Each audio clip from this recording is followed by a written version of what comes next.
আমাদের প্রিয় নবী সাল্লাল্লাহু আলাইহি সাল্লাম জুমার দিন সকল মুসলমানদের উদ্দেশ্যে তিনি খুতবা দিতেন। জুমার দিন তার এই খুতবা ছিল সারা সপ্তাহের জন্য দিক নির্দেশনামূলক। সমস্ত মুসলমানদেরকে উদ্দেশ্য করে আজ পৃথিবীর বিভিন্ন দেশের প্রেসিডেন্ট, বিভিন্ন দেশের দায়িত্বশীল সর্বোচ্চ পর্যায়ের ব্যক্তিবর্গ তারা যে সাপ্তাহিক বক্তব্য বিবৃতি দিয়ে থাকেন, এটি নবী করিম সাল্লাল্লাহু আলাইহি সাল্লামের সেই বাতানো পন্থারই যে কোনোভাবে অনুসরণ ছাড়ার কিছুই নয়। মোহতারাম হাজরিন, ঠিক একইভাবে ইসলাম মসজিদের মাধ্যমে এত চমৎকার একটা সামাজিক ব্যবস্থা গড়ে তুলেছে যে পৃথিবীতে অন্য কোনো সমাজ ব্যবস্থা ইসলামের বাইরে আর কেউ এটি কল্পনাও করতে পারে না। আপনি দেখুন, ইসলাম বলে একটা ছোট্ট মহল্লাতে একটা পাঞ্জেগানা মসজিদ থাকবে। যতগুলো ছোট ছোট মহল্লা থাকবে সবগুলো মহল্লাতে অনেকগুলো পাঞ্জেগানা মসজিদ থাকবে। এটার উদ্দেশ্য কি? ওই মহল্লার মানুষেরা সবাই দিনে 5 বার মসজিদে আসবে। 5 বার যখন একটা এলাকা, একটা পাড়া, ছোট কয়েকটা ঘর বাড়িতে একটা পাড়া হয়, এই পাড়ার সব পুরুষগুলো যখন মসজিদে দিনে 1 বার না 5 বার আসবে, তখন একজন আরেকজনের সাথে দেখা সাক্ষাৎ হবে, খোঁজ খবর নিতে পারবে, কেউ বিপদে আছে কিনা, কারোর অসুস্থ হয়েছে কিনা, কারোর সমস্যা আছে কিনা, কেউ অভাবে আছে কিনা, কেউ ঋণগ্রস্ত আছে কিনা, কেউ জুলুমের শিকার আছে কিনা, কেউ জুলুম করছে কিনা, কেউ কোনো সমস্যায় আছে কিনা। এই সব সমস্যার সমাধান করার একটা সূত্র তৈরি হবে, মানুষের সাক্ষাৎ হবে, পারস্পরিক একটা সম্পর্ক বিল্ড আপ হবে, পরস্পর একে অন্যের সাথে হাল ফুর্সি করবে, একজন আরেকজনের সাথে নিজেদের ভাব বিনিময় করবে। এতে একটা সামাজিক সৌহার্দ্য তৈরি হবে, সম্প্রীতি তৈরি হবে গোটা সমাজের প্রত্যেকটা ঘরের মানুষের সাথে। এরপরে জুমার মসজিদটাকে আরেকটু ব্যাপকভাবে ইসলাম করেছে। ছোট ছোট অনেকগুলো পাড়ার মসজিদ, পাঞ্জেগানা মসজিদ মিলে একটা জুমার মসজিদ হবে। এই পাঞ্জেগানা মসজিদের পাড়ার মানুষগুলো আবার সবাই মিলে একসাথে হবে জুমার মসজিদে। এরপরে জুমার মসজিদের চেয়ে আরেকটু ব্যাপক পরিসরে ঈদের নামাজের ব্যবস্থা ইসলাম করেছে। অনেকগুলো জুমার মসজিদের মুসল্লিরা একসাথে হয়ে একটা বড় ঈদগাহে একত্র হবে এবং বছরে 2 বার পুরো এলাকা, বিশাল বড় এলাকা, একটা বড় ইউনিয়নে বা আরেকটু বড় পরিসরে সমস্ত মানুষ বছরে 2 বার তারা সাক্ষাৎ করবে। এটাতেও তাদের একে অন্যের সাথে নিজেদের কুশল বিনিময়ের সুযোগ তৈরি হবে, সুবিধা অসুবিধাগুলো নিয়ে আলাপ আলোচনা করার সুযোগ তৈরি হবে। এরপর গোটা বিশ্বের ছিটিয়ে থাকা মুসলমানদের বছরে 1 বার হজের মাধ্যমে সবাইকে একত্র করা হয়। এটা আন্তর্জাতিক সম্মেলনের মতো। মুসলমানদের পাড়ার সম্মেলন দিনে 5 বার হবে। মুসলমানদের কয়েকটা পাড়া মিলিত একটা ইউনিয়ন বা এই পর্যায়ের সম্মেলন হবে সপ্তাহে 1 বার জুমার দিনে। আরো বড় পরিসরে আরো কয়েকটা ইউনিয়নের মানুষ মিলে তাদের সম্মেলন হবে বছরে 2 বার 2 ঈদে। আর গোটা দুনিয়ার মুসলমানদের, বিভিন্ন দেশের মুসলমানরা তারা একত্র হয়ে আন্তর্জাতিক সম্মেলনে তারা উপস্থিত হবে হজের মাধ্যমে। ইসলাম একেবারে পরিবার থেকে নিয়ে, পাড়া থেকে নিয়ে আন্তর্জাতিক পরিমণ্ডল পর্যন্ত প্রতিটি স্তরে মসজিদের এত সুন্দর, নামাজের এত সুন্দর সুবিন্যাস করেছে যে এর মাধ্যমে একটা সুন্দর, একটা শক্তিশালী, একটা চমৎকার অসাধারণ সমাজ ব্যবস্থা গড়ে উঠবে। যদিও দুঃখজনক, আজকাল আমরা মসজিদ করলেই সেটা জুমা মসজিদ করি, মসজিদ করলেই সেটা আপনার ঈদের নামাজও সেখানে পড়ি। আমরা সবাই স্বয়ং সম্পন্ন হতে চাই, কেউ কাউকে মানতে চাই না, অথচ ইসলাম আমাদেরকে এভাবে বলে নেই। যাই হোক, আমি সেদিকে যাচ্ছি না। তাহলে মসজিদ এটা একটা সুন্দর এবং চমৎকার সমাজ গঠনে, ইসলামের এই আদর্শ একটা সমাজ গঠনে দারুণভাবে ভূমিকা রাখে। মোহতারাম হাজরিন, মসজিদের 6টি বিশেষ ফজিলত এবং মর্যাদার কথা আমরা বলতে চাই। ইসলাম মসজিদের কত বেশি গুরুত্ব দিয়েছে, যে বিষয়ে সর্বপ্রথম যে কথা বলতে চাই তা হলো, আমরা সবাই জানি আমাদের প্রিয় নবী সাল্লাল্লাহু আলাইহি সাল্লাম মাত্র 10 বছর মদিনায় ছিলেন। কত বছর ছিলেন মদিনায়? হিজরতের পর তার ওয়াফাত পর্যন্ত কত বছর ছিলেন? 10 বছর। এই 10 বছর সময়ের মধ্যে মসজিদে নববী থেকে এমন দিক নির্দেশনা দিয়েছেন, এই মসজিদকে এমন ভাবে ব্যবহার করেছেন, মসজিদের মিম্বর থেকে শুধুমাত্র ওই হিজরত করা সাহাবী না, শুধুমাত্র মদিনায় থাকা মুহাজির সাহাবী না, এখান থেকে গোটা মদিনা রাষ্ট্রের সকল সমস্যার সমাধান করেছেন। এখান থেকে শুধু মদিনা রাষ্ট্রের সমস্যার সমাধান করেন নাই, মদিনার আশেপাশে বেদুইনরা যারা রাহাজানি করত, খুন খারাপি করত, ডাকাতি করত, মানুষের জীবন অতিষ্ঠ করে তুলতো, তাদেরকে নিয়ন্ত্রণ করা, তাদেরকে দমন করা, তাদেরকে দমনের সকল নির্দেশ গ্রহণ করা, সকল ব্যবস্থাপনা এই মসজিদে নববীর মিম্বর থেকে প্রিয় নবী সাল্লাল্লাহু আলাইহি সাল্লাম করেছেন। শুধু তাই নয়, মদিনা থেকে শত শত মাইল দূরে বিভিন্ন শহরে বিভিন্ন অঞ্চলে গোটা পৃথিবীতে ইসলাম এবং শান্তি সাম্যের বাণী, ইনসাফ এবং ন্যায় নিষ্ঠার বাণী ছড়িয়ে গোটা পৃথিবীকে আলোকিত করবার এবং গোটা দুনিয়ার অর্ধেক শাসন করার যে অবকাঠামো, এটার যে প্রেক্ষাপট, সেটা তৈরি করেছেন নবী করিম সাল্লাল্লাহু আলাইহি ওয়াসাল্লাম এই মসজিদে নববীর মিম্বার থেকে। মসজিদের শক্তি কত বড়, এই একটি পয়েন্ট যদি আপনি লক্ষ্য করেন তাহলে দিনের আলোর মতো স্পষ্ট হবে। মাত্র 10 বছর এই মসজিদের মিম্বার থেকে নির্দেশনা দিয়ে নবী করিম সাল্লাল্লাহু আলাইহি ওয়াসাল্লাম জিহাদ পরিচালনা করেছেন, ইসলামী রাষ্ট্র পরিচালনা করেছেন, অমুসলিমদের স্বার্থ সংশ্লিষ্ট বিষয়গুলো এখান থেকে স্থির করেছেন, এখান থেকে বাস্তবায়ন করেছেন, বিশ্ব শান্তি প্রতিষ্ঠা করেছেন। গোটা দুনিয়ার নেতৃত্ব নবী করিম সাল্লাল্লাহু আলাইহি ওয়াসাল্লাম এবং তারপরে সাহাবা ইকরাম দিয়েছেন। এই মসজিদের মিম্বার থেকে মসজিদ এখনো আছে, মসজিদের মিম্বরগুলো এখনো আসে।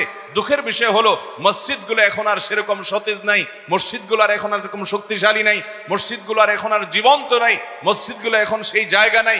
এখন মসজিদ থেকে গোটা পৃথিবীর সমস্যা তো সমাধান করা তো দূরের কথা, মসজিদ থেকে মসজিদের মহল্লার মানুষদের সমস্যাও দূর হয় না।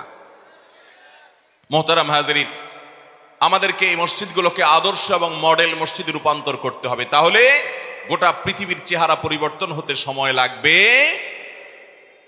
মোহতারাম হাজিরিন, মসজিদের দ্বিতীয় বৈশিষ্ট্য হলো কোন মুসলমান শুধুমাত্র মসজিদের দিকে পায়ে হেঁটে যদি যায়, ইবাদত করলে তো সে সওয়াব পাবে। মসজিদে গিয়ে জামাতে নামাজ পড়লো, তেলাওয়াত করলো, জিকির আজকাল করলো, তাসবিহ করলো, ওয়াজ নসিহত করলো, শুনলো, এগুলোর কারণে সে তো সওয়াব পাবেই। শুধুমাত্র পায়ে হেঁটে হেঁটে যে মসজিদে গেল, এই জন্য আল্লাহ রাব্বুল আলামিন ঈমানদারকে প্রতি কদমের কারণে সে যতটা মসজিদের দিকে যাবে, বেশি বেশি কদম দিয়ে মসজিদের দিকে যাবে, তত বেশি আল্লাহ তাআলা মুসলমান হিসাবে, জান্নাতি হিসাবে তার মর্যাদাকে উন্নীত করবেন, তার গুনাহসমূহকে মাফ করবেন। নবী করিম সাল্লাল্লাহু আলাইহি ওয়াসাল্লাম বলেছেন, আলা আদুল্লুকুম আলা মা ইয়ামহুল্লাহু বিহিল খাতায়া ওয়া ইয়ারফাউদ দারাজাত। তোমাদেরকে কি এমন কিছু আমলের কথা বলে দিব না যে আমল করলে তোমাদের মর্যাদা মুসলমান হিসেবে আল্লাহর কাছে বৃদ্ধি পাবে, তোমাদের পাপাচারগুলো আল্লাহ তাআলা মাফ করে দিলেন। সাহাবা ইকরাম বলেন, ইয়া রাসূলুল্লাহ, অবশ্যই বলুন। তখন নবী করিম সাল্লাল্লাহু আলাইহি ওয়াসাল্লাম বলেছেন, এই মর্যাদা অধিকারী হতে হলে তোমাদেরকে কয়েকটি কাজ করতে হবে। তার ভিতরে একটা হলো কাসরাতুল খুতা ইলাল মাসাজিদ, মসজিদের দিকে বেশি বেশি পা কদম দিয়ে দিয়ে তুমি যদি মসজিদের দিকে যাও, যার কদম যেতে বেশি পড়বে, যে যত কষ্ট করে বেশি দূর থেকে হেঁটে মসজিদে আসবে, আল্লাহ রাব্বুল আলামিনের কাছে তার মর্যাদা তত বৃদ্ধি পাবে, তার গুনাহসমূহকে আল্লাহ তাআলা তত বেশি মাফ করবেন। মসজিদ আল্লাহর ঘর, তার মর্যাদা এবং পাওয়ার দেখেন, তার ফজিলত দেখেন। যে মসজিদের দিকে পায়ে হেঁটে যাওয়াটাও স্বতন্ত্র ইবাদত, শুধু ইবাদত নয়, এর কারণে আল্লাহর কাছে বান্দার মর্যাদা বৃদ্ধি হয়। As a Muslim, as a জান্নাতি, তার ক্লাস আল্লাহ তাআলা উন্নীত করেন, তার পাপাচারগুলোকে ক্ষমা করেন। মসজিদের তৃতীয় বৈশিষ্ট্য এবং 3 নম্বরের ফজিলত হলো যে মসজিদ এটা এমন এক ঘর, এমন এক জায়গা, অন্য কোন জায়গায় গেলে আপনাকে অবশ্যই নামাজ পড়ে বসতে হবে এমন কোনো নির্দেশ নাই। অথচ মসজিদ সম্পর্কে আমাদের নবীজি সাল্লাল্লাহু আলাইহি সাল্লাম বলেছেন যে ইদা দাখালা আহাদুকুমুল মসজিদ, তোমাদের কেউ যদি মসজিদে প্রবেশ করে, ফালা ইয়াজলিস হাত্তা ইউসাল্লি রাকাতাইন, তাহলে সে মসজিদে ঢোকার পর 2 রাকাত নামাজ পড়া ছাড়া সে যেন না বসে। এই আমলটা আমাদের সমাজে ব্যাপকভাবে আছে না নাই? মসজিদে ঢোকার পরে 2 রাকাত নামাজ পড়া ছাড়া বসা যাবে না, এটা কার নিষেধাজ্ঞা? নবী করিম সাল্লাল্লাহু আলাইহি সাল্লামের। যদিও ফুকাহে কেরাম কেউ এটাকে ওয়াজিব বলেছেন, ইমাম আবু হানিফা রাহিমাহুল্লাহ এবং অন্যান্য ফুকাহে কেরামের মাযহাব অনুযায়ী সেটি মুস্তাহাব, কিন্তু নবী করিম সাল্লাল্লাহু আলাইহি সাল্লামের হাদিসের দিকে তাকালে বোঝা যায় যে তিনি এই নামাজের ব্যাপারে খুব বেশি গুরুত্ব আরোপ করতেন। মোহতারাম হাজিরিন, মসজিদের মর্যাদা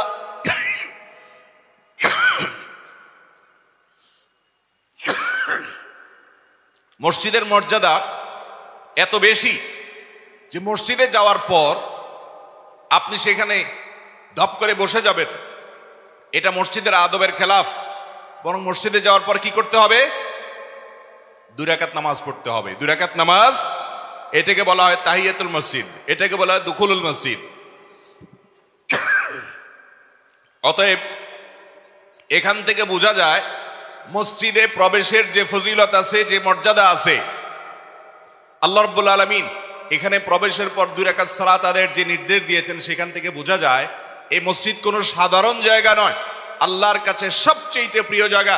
এই জন্য নবী করিম সাল্লাল্লাহু আলাইহি ওয়াসাল্লাম একটা হাদিস উল্লেখযোগ্য, তিনি বলেছেন, আহাব্বুল বুকাই আও আহাব্বুল বিলাদ ইলাল্লাহি মাসাজিদুহা, আল্লাহর জমিনে সবচাইতে আল্লাহর কাছে প্রিয় জায়গা হলো মসজিদ, আল্লাহর ঘর। এজন্য এখানে প্রবেশ করলে 2 রাকাত নামাজ পড়া ছাড়া বসা যায় না, এটা মসজিদের মর্যাদার কারণে। ঠিক একইভাবে মসজিদের চতুর্থ যে মর্যাদার কথা আমরা বলতে চাই সেটি হলো, যদি কেউ মসজিদ নির্মাণ করে আল্লাহ তাআলা তার জন্য জান্নাতের ওয়াদা করেছেন। কিসের ওয়াদা করেছেন ভাই? মান বানা লিল্লাহি মাসজিদা, নবীজি বলেছেন যে আল্লাহকে খুশি করার জন্য মসজিদ নির্মাণ করে, বানাল্লাহু লাহু বাইতান ফিল জান্নাতি মিসলা, আল্লাহ তাআলা তার জন্য জান্নাতের মধ্যে অনুরূপ প্রাসাদ নির্মাণ করেন।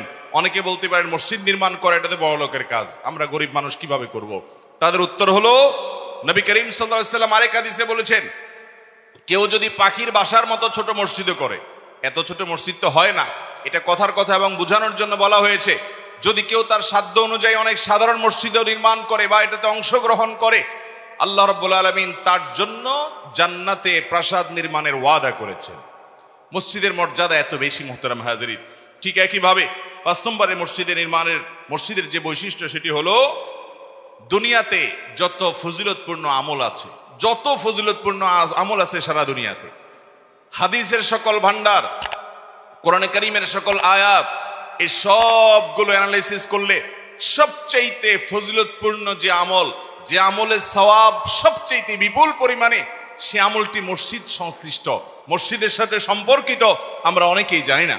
নবী করিম সাল্লাল্লাহু আলাইহি সাল্লাম বলেছেন, মান বাক্কারা ইয়াউমাল জুমআতি ওয়াবতাকার, যদি কেউ জুমার দিন আগে ঘুম থেকে উঠে, ভোরে উঠে আগে মসজিদে যায়, ওয়াগাসসালা ওয়াগতাসাল, সে উত্তম রূপে গোসল করে, ওয়ামাশা ইলাল মসজিদে, এবং মসজিদে পায়ে হেঁটে যায়, ওয়ালাম ইয়ারকাব, কোনো বাহনে চড়ে না, ওয়াদানা মিনাল ইমামে ওয়ালাম ইয়ালগু, এবং ইমামের সবচেয়ে কাছাকাছি গিয়ে বসে আগে যায়, আর কোনো অনর্থক কথা বলে না, মনোযোগ দিয়ে খুতবা শ্রবণ করে, খুতবার সময় কথা বলে না, কোনো কাজ করে না, মনোযোগ দিয়ে খুতবা শ্রবণ করে।